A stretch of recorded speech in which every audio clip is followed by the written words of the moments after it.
Hey everyone, I'm Margaret de Guzman Isma and I'm here to discuss the factors that influence the likelihood of rivals attack.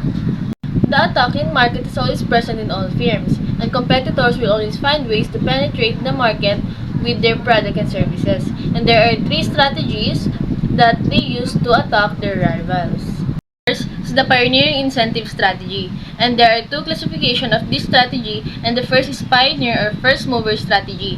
In this nature, believe that innovation will improve their strategic action and gain the needed market shares. Their competitive strategy, they are more focused in innovation and improving their product by making additional investment and resources through research, development, and intensive advertising.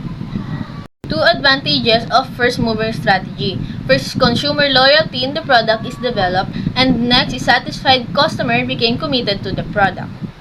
Next, for the pioneer incentive strategy is the imitators or second mover strategy.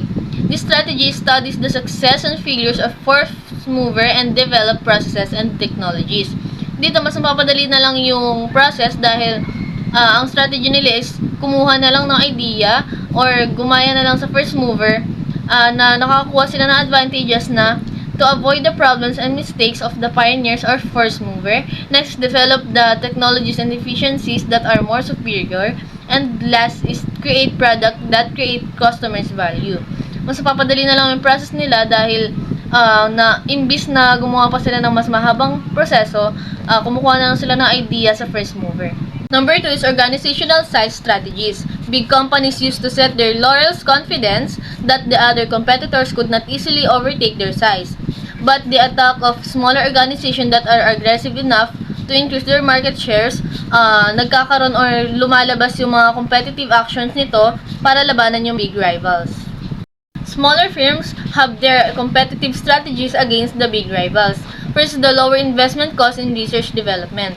Gaya lang ng second mover strategy sa pioneer incentive strategy, hindi na sila masyadong gumagawa ng proseso para sa research and development dahil may idea na sila to be a competitive market. Lower fixed and overhead expenses, technology and resource-based through initiation, quicker and flexibility in action and responses, and last is lower product price with new features. For the third and last one, product quality strategies, which quality refers to how firm produce products that exceed customer expectation by producing goods or services with no defects, involving a never-ending cycle of continuous improvement. Quality production is possible only through the support of top management, workers, and the entire organization. In the eye of customers, quality means doing the right thing related to the performance that are important to them. There are customer perceptions of a quality product. First, the performance, which refers to the operating characteristics. Next, the product features, which refers to the special characteristics of the product na kadalasan hinahanap ng customer sa isang product na gusto niyang bilhin o hinahanap niya. Next, the flexibility, which refers to the meeting the operating specification over the period of time, o meaning na kung kailan ba kailangan ng customer meron siyang mabibili nito o kahit saan ba siya magpunta may mabibili siya nito. Next is the conformance, which refers to the matching for the pre-established standard. Next, the durability, which refers to the amount of use before it is deteriorates or get damaged. Durability meaning na sa tagal ba nilang gagamitin ito, matibay ba yung product na to, or hindi ba ito madaling masisira dahil sa tibay ng pagkakagawa. Next, the aesthetic, which refers to the how product looks and feels for the customer use. Dito, pinapansin talaga ng customer kung anong itsura o ano ang feeling kapag ginagamit na nila yung product. And last is the serviceability, which refers to the ease and speed of repair when it get damaged or broke.